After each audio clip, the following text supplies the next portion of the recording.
Olá,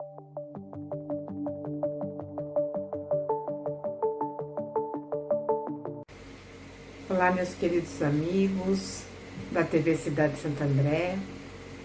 Estamos aqui mais uma vez para falarmos da nossa caminhada, dessa viagem empolgante e quase alucinante que nós insertamos dentro desse espaço maravilhoso que nós chamamos de eternidade.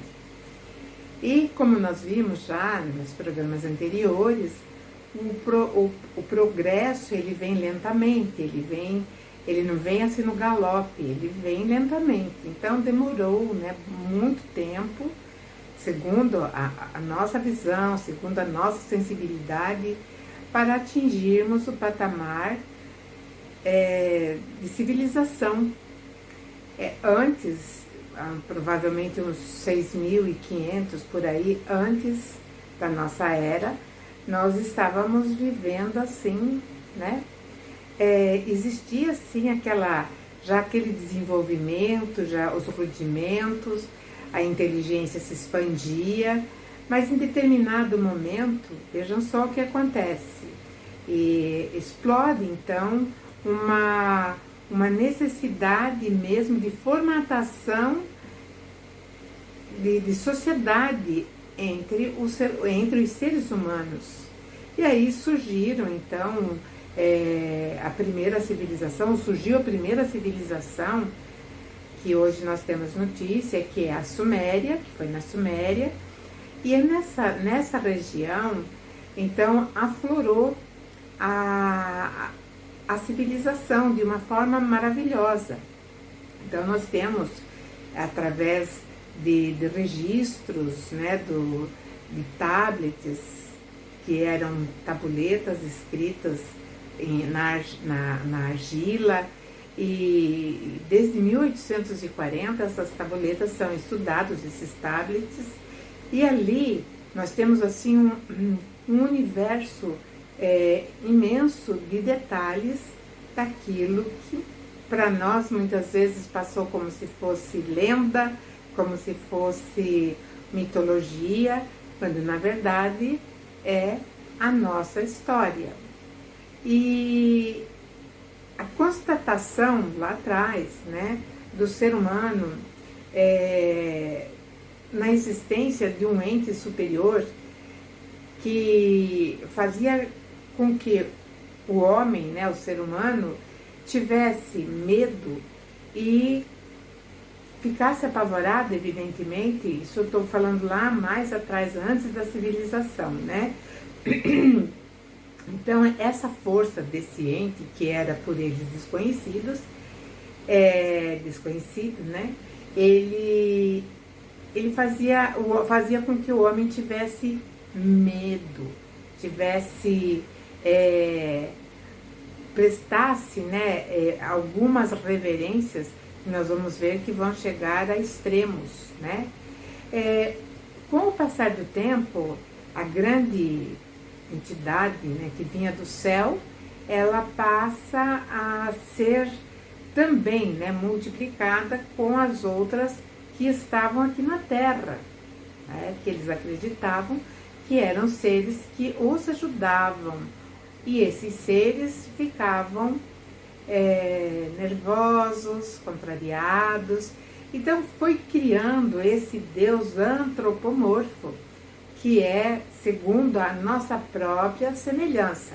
Então nós invertemos, nós não fomos criados semelhança do Criador, e nós criamos o nosso Deus segundo a nossa imagem, segundo as nossas emoções, e isso fez com que nós tivéssemos, digamos assim, um atraso em relação a esse entendimento.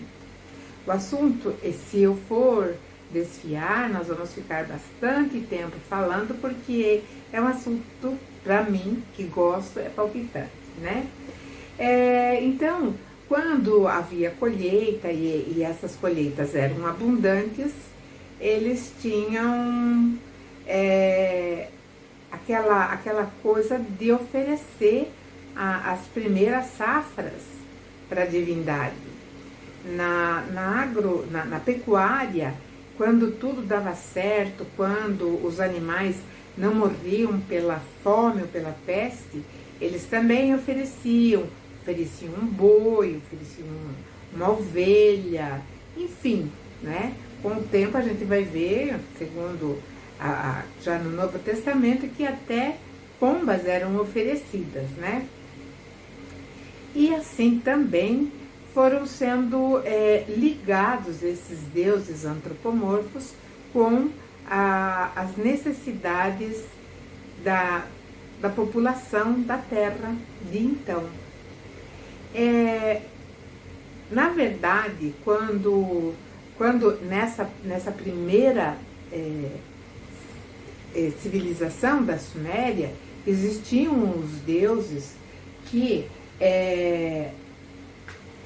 eles eram bondosos, eles não tinham violência, eles eram austeros e eles exigiam determinada postura em relação àqueles que eles administravam.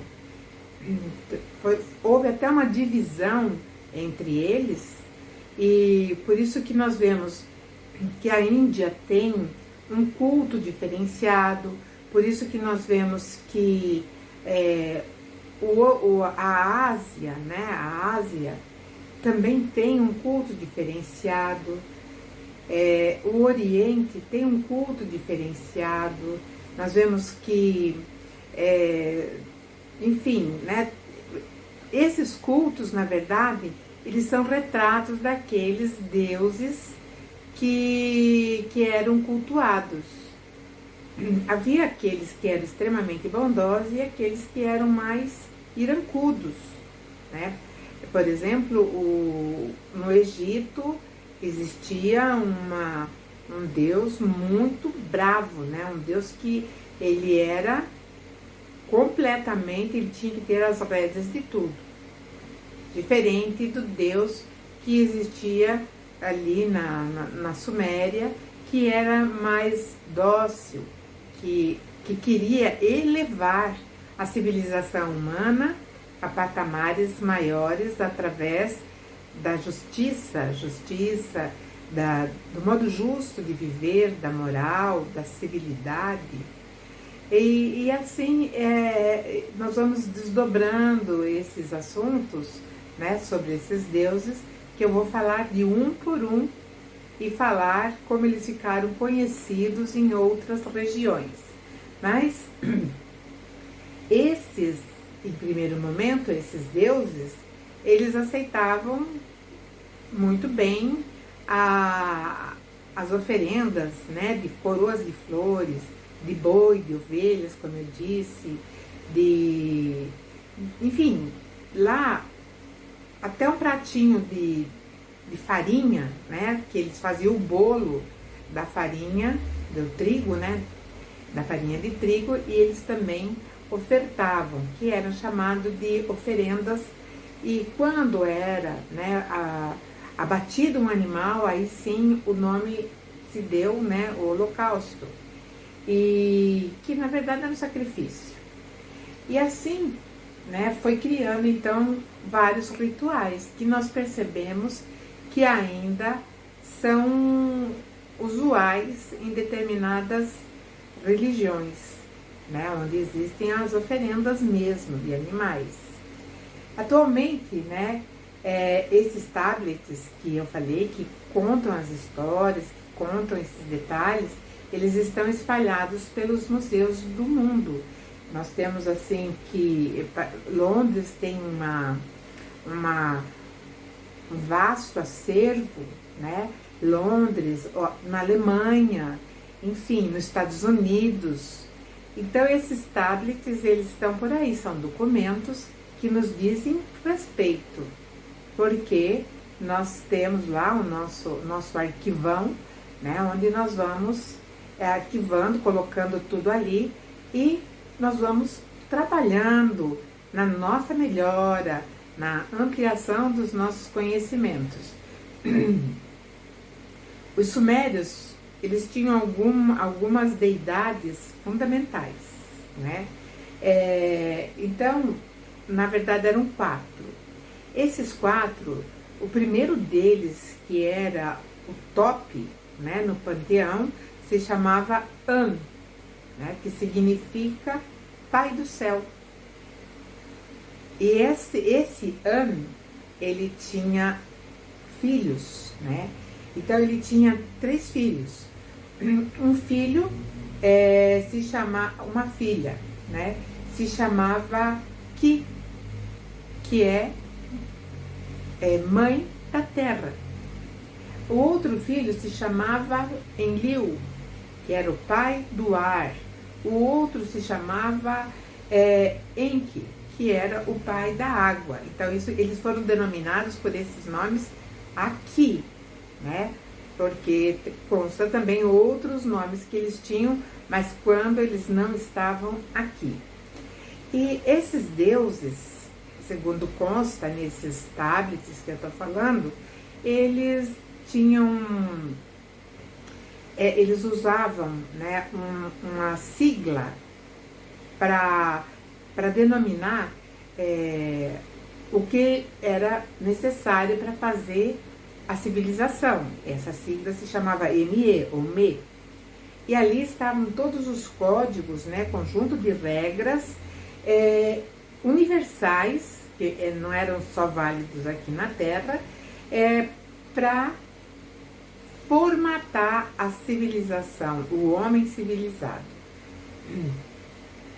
E a esses deuses, que eu acabei de relatar, eles recebiam então essas oferendas em primeiro momento por pura espontaneamente, né, dos lavradores, dos criadores de gado, de ovelhas, né? Então nós sabemos até, mais tarde vou falar, Caim, Abel, né? Tinha rebanhos de ovelhas e o outro ele fazia agricultura, né? Que era o caso de Caim. Mas enfim,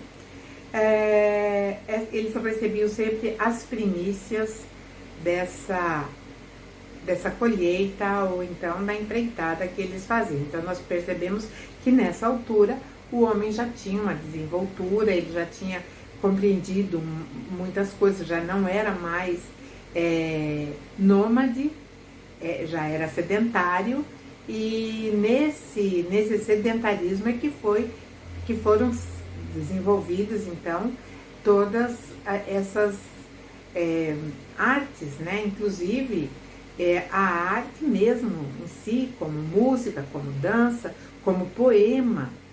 Tem poemas muito antigos, antiguíssimos, e eu vou trazer também. Mas voltando a falar aqui na coisa ainda desse politeísmo, né? Por que existia o politeísmo? E quando terminou o politeísmo e começou o monoteísmo? Mas será que o politeísmo ainda ele não está entre nós, através desse nosso arquivão que eu falei, né? Então, Jesus, ele, falando só de Pai do Céu, né? Daquele Deus que era o top de linha, que era o An, Jesus, ele não se dirigia assim falando Deus, ele falava Abba. Abba, em hebraico, significa pai. Então ele falava papai, né? Que Abba é papai. E muitas vezes Jesus, ele usou, né, a palavra Abba como pai dele, e ele falava, e vós, pai, colocando-nos sempre na mesma condição. E aí, lá no Antigo Testamento, né, num dos profetas, que agora não me ocorre, eu não sei se Zacarias ou Malaquias, mas um desses dois, tem lá que sacrifício misericórdia quero e não sacrifício. Então Jesus, ele também vai repetir isso mais lá na frente, né? Mas essa profecia já estava lá há algum tempo registrado num desses profetas, que ainda vou confirmar o nome certinho dele, né? Vejam só, tinha um desses deuses que ele era muito briguento, muito briguento. Vamos estabelecer agora aquilo que nós nos fundamentamos enquanto cristãos que colocamos, né, as nossas bases lá no judaísmo. Então, o Deus judaico-cristão, ele vai nascer, né, dentro dessa polvorosa aí. Por quê? Porque nós vamos ver que vai ser denominado de Jeová e ele vai ter um antagonista ferrenho, mas ferrenho mesmo, né? Nós vamos ver que a briga vai se dar muito quando eles vão para a Terra Prometida, e ali na Terra Prometida existe um outro Deus, né, que é o Deus Baal. Baal significa Senhor. E aí os dois tiveram um embate, tanto que o primeiro mandamento do Decálogo: não terás outros deuses diante de mim. Então, existia sim aquela dúvida e aquela servidão. Ora servia um, ora servia outro.